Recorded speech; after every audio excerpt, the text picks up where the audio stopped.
ये जो शेष पाठ बचे हुए थे उसको पढ़ेंगे। देखिए यहाँ से मंत्र परम लघु, मंत्र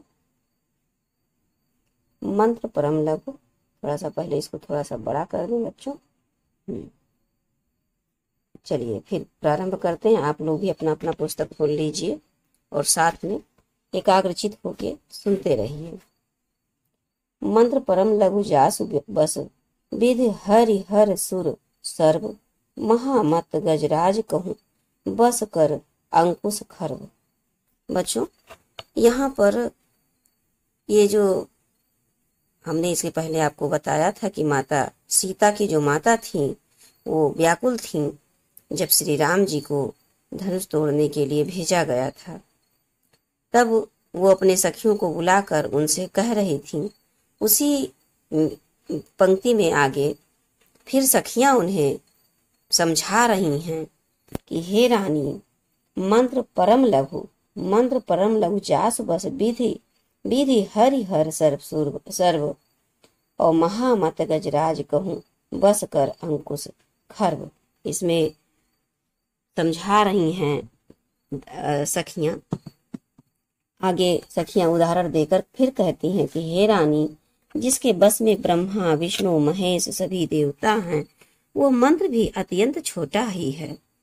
महान मत वाले गजराज को छोटा सा अंकुश बस में कर लेता है, छोटा सा अंकुश बस में कर लेता है। फिर आगे कहती हैं कि फिर उदाहरण देते हुए बताती हैं कि काम कुसुम धनुषायक लीन है, सकल भुवन अपने बस कीन है। देवी तजिए संसौ अस जानी, भंजब धनुष राम सुन रानी। फिर आगे सखियां कहती हैं कि हे रानी, कामदेव ने भी फूलों के ही धनुष बाण को लेकर समस्त जगत को अपने बस में कर रखा है। हे देवी, ऐसा जानकर अपने मन से संदेह को त्याग दीजिए और हे रानी सुनिए, राम जी धनुष को अवश्य तोड़ेंगे। इतना सुनते ही आगे फिर सीता जी की माता जी, सखी वचन सुन भय परतीति, मिटा विषादु बढ़ी अति प्रीति। तब राम ही बिलोक वैदेही, सभय हृदय बिनवती जहिते ही। फिर आगे फिर सखियां कहती हैं कि हे सखी के वचन को सुनकर रानी को विश्वास हो जाता है कि श्री राम जी के सामर्थ्य को वो समझ जाती हैं। इनके वचनों को सुनकर उनके मन में ये विश्वास हो जाता है और वो राम जी के सामर्थ्य को समझ जाती हैं। उनके मन की उदासी मिट जाती है और वो श्री राम जी के प्रति अपना प्रेम उनके मन में श्री राम जी के प्रति अत्यंत प्रेम बढ़ जाता है। उस समय श्री रामचंद्र जी को देखकर फिर आगे सीता जी भयभीत हृदय से जिस तिस देवता से विनती कर रही हैं। इसमें आगे की पंक्ति देखिए बच्चों।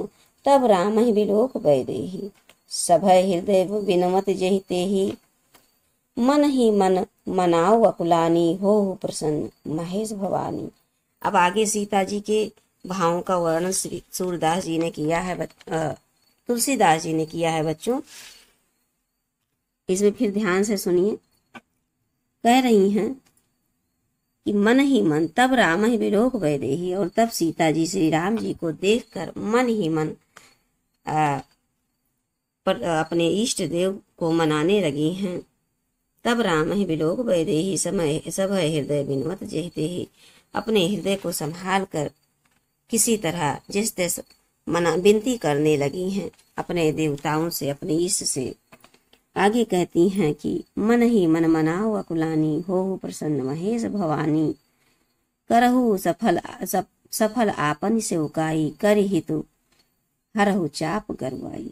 आगे फिर सीता जी मन ही मन में कह रही हैं, व्याकुल होकर मन ही मन में वो मना रही हैं।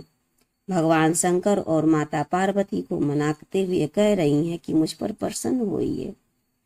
हे बाबा भोलेनाथ, हे ईश्वर, हे माता गौरी, हम पर प्रसन्न होवें। मैंने आपकी अभी तक जो सेवा की है उसे सफल कीजिए और मुझ पर स्नेह करके धनुष के भारीपन को हर लीजिए। ऐसा सीता माता भगवान शंकर और माता सती से, गौरी से प्रार्थना कर रही हैं।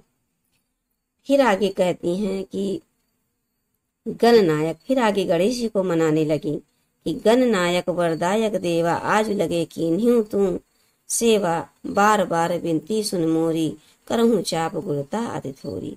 फिर आगे कहती हैं कि हे गणों के नायक, वर देने वाले देवता गणेश जी, मैंने आज तक तुम्हारी सेवा की है। आज ही के लिए, मतलब इसी दिन के लिए मैंने तुम्हारी सेवा की थी। ऐसा सीता माता गणेश जी को मनाते हुए, ध्यान करते हुए कह रही हैं।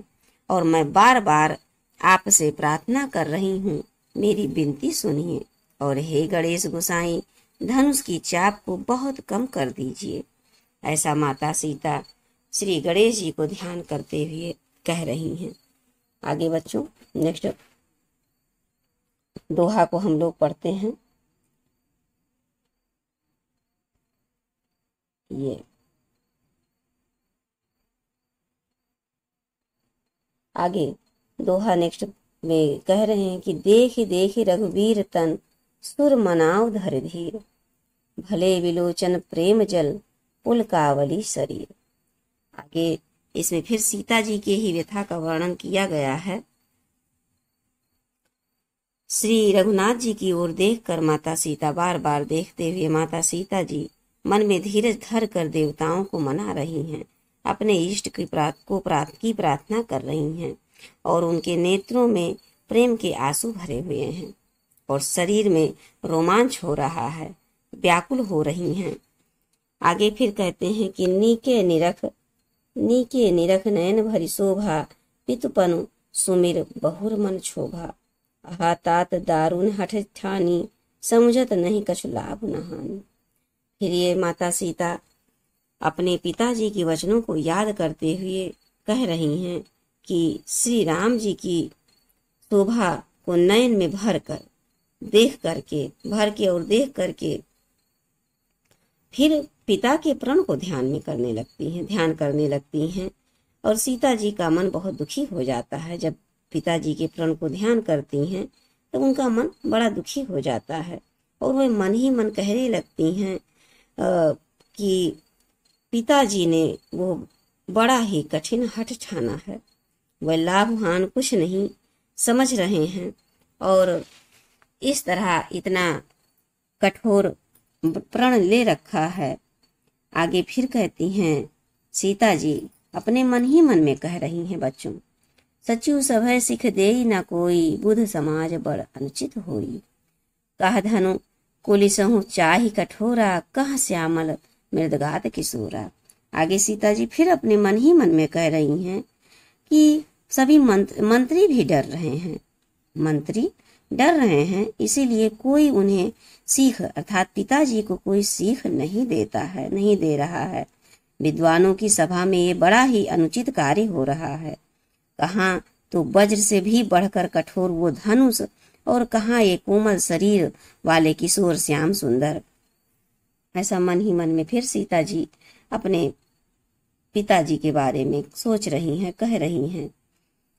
फिर आगे कहती हैं सीता जी, विधि के ही भांति धरो उर धीरा, शिरस सुमन कन बेधिय हीरा, सकल सभा कै मत भय भोरी, अब मोहि शंभु चाप गति तोरी। फिर आगे सीता जी कहती हैं कि हे विधाता, मैं किस तरह अपने मन में धैर्य को धारण करूं। शिरस के फूल के कण से भी कहीं हीरा छेदा जा सकता है, भेदा जा सकता है। सारी सभा की बुद्धि बावली हो गई है, अतः हे शिव जी के धनुष, अब मुझे तुम्हारा ही सहारा है। अंत में सीता जी भगवान शिव धनुष से ही प्रार्थना कर रही हैं। फिर कहती हैं सीता जी धनुष से कह रही हैं, निज जड़ता लोगन पर डारी, हुई है हरो रघुपति निहारी, अति परिताप सिए मन माही, लव निमेष जुग सय समनाही। फिर आगे सीता जी की व्यथा सुनिए बच्चों। इसमें कहती हैं सीता जी धनुष से, कहती हैं कि हे धनुष, भगवान शिव के धनुष, तुम अपनी जड़ता लोगों पर डाल दो और राम जी के कोमल शरीर को देखकर हल्के हो जाओ। इस प्रकार सीता जी के मन में बड़ा ही संताप हो रहा है। क्षण का निमिष मात्र, एक क्षण मात्र भी, एक लव अर्थात अंश के अंश भी, एक अंश भी, एक क्षण का एक अंश भी 100 युगों के समान बीत रहा है। बच्चों, इस तरह से माता सीता के हृदय की व्यथा इसमें तुलसीदास जी ने चित्रित किया है। अब आगे हम नेक्स्ट दोहा को पढ़ते हैं। प्रभु चितय पुण्य चितौ महि राजत लोचन लोल। प्रभु चितई पुण्य चितौ महि राजत लोचन लोल। खेलत मनसिज मीन जुग जन विधु मंडल लोल। आगे फिर सीता जी कह रही हैं, प्रभु श्री राम जी को देखकर, प्रभु श्री राम जी की तरफ देख रही हैं, फिर पृथ्वी की ओर देखती हैं, श्री राम जी की ओर देखती हैं, फिर पृथ्वी की ओर देखती हैं। हुई सीता जी के चंचल नेत्र इस प्रकार शोभित हो रहे हैं मानो चंद्रमंडल रूपी जल में कामदेव की 2 मछलियां खेल रही हैं। यहाँ पर उत्प्रेक्षा अलंकार है बच्चों।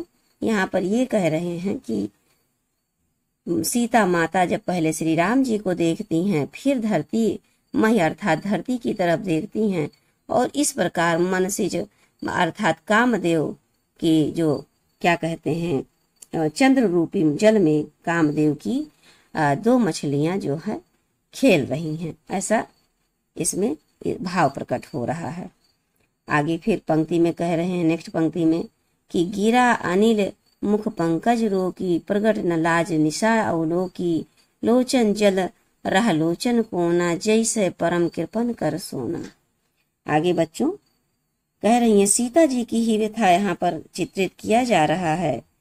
तो सीता जी की वाणी रूपी भ्रमरी को उनके मुख रूपी कमल ने रोक रखा है, अर्थात वो अपने शब्दों को अपने मुख के अंदर ही दबा के रखी हैं। क्यों?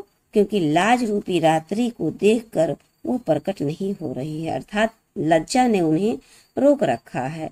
वो लाज के बस होकर अपने सब मुख से कोई भी शब्द नहीं निकाल पा रही हैं।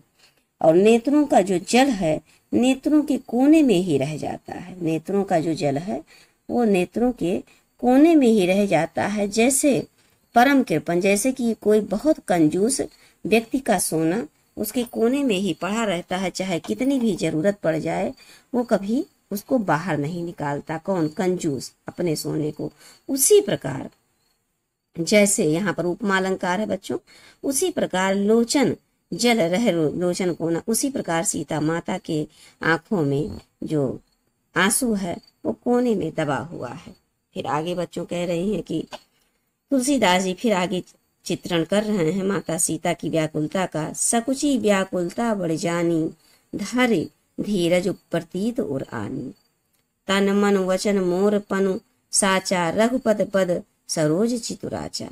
फिर आगे सीता जी की ही व्यथा के बारे में कह रहे हैं, तुलसीदास जी कह रहे हैं कि अपनी बढ़ी हुई माता सीता अपनी बढ़ी हुई व्याकुलता जानकर सीता जी सकुचा रही हैं। माता सीता क्या है? सकुचा रही हैं, समझ रही हैं अपनी व्याकुलता को, फिर ध्यान अपने ओर दे रही हैं कि मैं कितना व्याकुल हो रही हूँ, कोई मेरी ओर देखेगा तो क्या सोचेगा। और धीरज धारण करके हृदय में विश्वास ले आती हैं और कहती हैं कि यदि मेरा तन मन और वचन, यदि मैं तन मन और वचन से मेरा जो प्रण सच्चा है, श्री राम जी के चरण में दासी बनने की जो हमारे मन में जो सच्चा संकल्प ले लिया है, वो भी श्री रघुनाथ जी के चरण कमलों में मेरा चित्त वास्तव में अनुरक्त है, तो आगे फिर कहती हैं कि तो भगवान सकल उर्वासी, तो भगवान सकल उर्वासी करही मोहे रघुवीर के दासी। फिर आगे कहती हैं सीता जी कि तो भगवान सकल उर्वासी करही मोहि रघुवीर के दासी। जहि के जहि पर सत्य स्नेहु सो तेहि मिले न कछु संदेहु। आगे फिर कहती हैं कि तो सबके हृदय में, फिर आगे सीता जी कहती हैं कि सबके हृदय में निवास करने वाले भगवान मुझे रघु श्रेष्ठ श्री राम जी की दासी अवश्य बनाएंगे। अपने ही मन में ये विचार कर रही हैं, जिसका जिस पर सच्चा स्नेह होता है वो उसे मिलता ही है, इसमें कुछ भी संदेह नहीं है। सीता जी खुद को ही समझाते हुए कह रही हैं कि जिसका जिस पे सच्चा स्नेह होता है वो उसको अवश्य मिलता है। फिर आगे माता सीता की व्याकुलता का तुलसीदास जी ने वर्णन किया है। कह रहे हैं कि प्रभु तन चितय प्रेम तन ठाना, कृपा निधान राम सब जाना, सियहि बिलोक तक्यो धनु कैसे, चितऊ गरुड़ लघु ब्यालहि जैसे। फिर आगे देखिए बच्चों, यहाँ पर प्रभु की ओर देखती हैं। देखकर सीता जी ने शरीर के द्वारा प्रेम ठान लिया, अपने शरीर के द्वारा ही प्रेम ठान लिया है। प्रेम तन ठाना, प्रेम तन ठाना अर्थात प्रेम के द्वारा ही, शरीर के द्वारा ही प्रेम ठान लिया है, अर्थात यह निश्चय कर लिया है, अपने मन में निश्चय कर लिया है कि यह शरीर इन्हीं का होकर रहेगा या शरीर यह रहेगा ही नहीं। फिर आगे देखिए बच्चों, फिर कृपा निधान श्री राम जी सब कुछ जान गए। क्योंकि श्री राम जी कृपा निधान हैं तो माता सीता की तरफ देखते हैं और वो सब कुछ जानते हैं। राम सब जाना, कृपा निधान राम और श्री राम जी सब कुछ जान गए।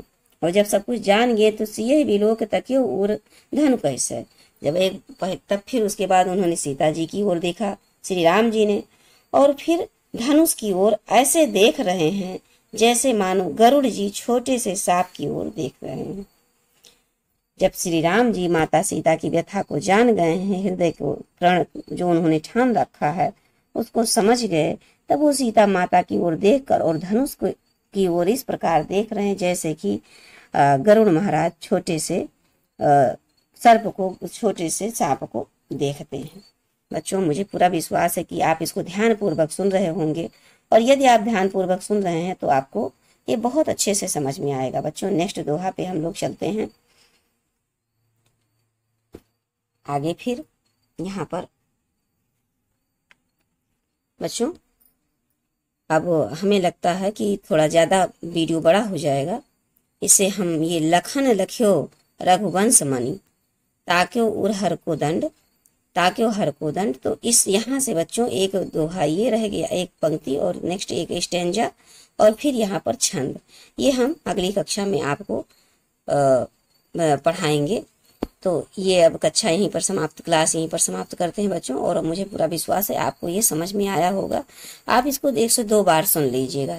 ये तुलसीदास जी के पद हैं, हमने जीवन परिचय पढ़ा दिया। उसके फिर भाग 1 में हमने 2 से 3 दोहा पढ़ाया है आपको, ये क्या कहते हैं पंक्ति स्टैंजा पढ़ा दिया है। और फिर आज इस 3 स्टैंजा आज आपको हमने पढ़ा दिया है। फिर अगले क्लास में हम 2 स्टैंजा पढ़ा के इस पद से संबंधित फिर धनुष पथ वन पथ पर पढ़ा सीखेंगे हम लोग। और इसके बाद फिर हम लोग इससे संबंधित मॉक टेस्ट करेंगे, क्वेश्चन आंसर करेंगे। और फिर आप इसको बस ध्यानपूर्वक सुनते रहिएगा। फिर एग्जाम टाइम में थोड़ा सा रिवाइज कर लीजिएगा, आप बहुत बेस्ट करके आएंगे। तो अब हम यहीं पर समाप्त करते हैं कक्षा को। जय हिंद बच्चों।